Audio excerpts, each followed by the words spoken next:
దేశపు ఆర్థిక పరుగైతే మరింత వేగం కాబోతోంది. 2047 నాటికి అధిక ఆదాయ దేశంగా కాబోతోంది. ఇది తాజా అంచనాలు. ప్రపంచంలో 4వ అతిపెద్ద ఆర్థిక వ్యవస్థగా భారత్ అవతరించింది. ఇది నిన్న మనం మాట్లాడుకుంది. నీతి ఆయోగ్ సీఈఓ బీవీఆర్ సుబ్రహ్మణ్యం ప్రకటించారు. ఇది స్థూల దేశీయోత్పత్తిలో స్థూల దేశీయోత్పత్తి 4.19 లక్షల కోట్ల డాలర్, సుమారు 356 లక్షల కోట్లకి చేరుకుంది. జపాన్ 4.187 బిలియన్ డాలర్, అంటే సుమారు 35,600 కోట్లు అధికంగా మన ఆర్థిక వ్యవస్థ ఉందని అంతర్జాతీయ ద్రవ్యనిధి అంచనా గణాంకాలు ఆయన ఉదహరించారు. అమెరికా, చైనా, జర్మనీ తర్వాత స్థానంలో మన దేశం ఉందని వివరించారు.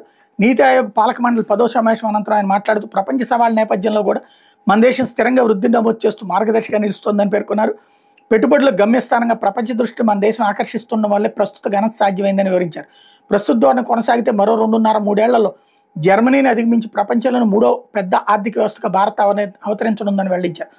ఐఎంఎఫ్ ఏప్రిల్లో విడుదల చేసినట్టు ప్రపంచ ఆర్థిక భవిష్యత్తు నివేదిక ప్రకారం భారత్ తలసరి ఆదాయం 2013-14లో 1.438 డాలర్లు, అంటే 1.22 లక్షలు కాగా 2025లో రెట్టింపై $2,880, 2.45 లక్షలకు పెరిగింది.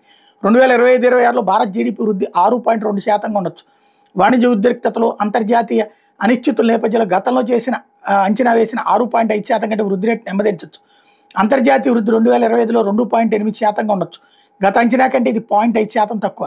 2026లో అంతర్జాతీయ ఆర్థిక వ్యవస్థ 3% వృద్ధి నమోదు చేయొచ్చు. అదే సమయంలో 2024-25లో తలసరి ఆదాయం $14,500 ఉన్న దేశాలను అధికాదాయ దేశాలుగా ప్రపంచ బ్యాంకు నిర్వచించింది. ప్రస్తుతం $2,880 తలసరి ఆదాయం ఉన్న మన దేశం 2047 నాటికి అధికాదాయ దేశంగా అవతరించే అవకాశం ఉంది.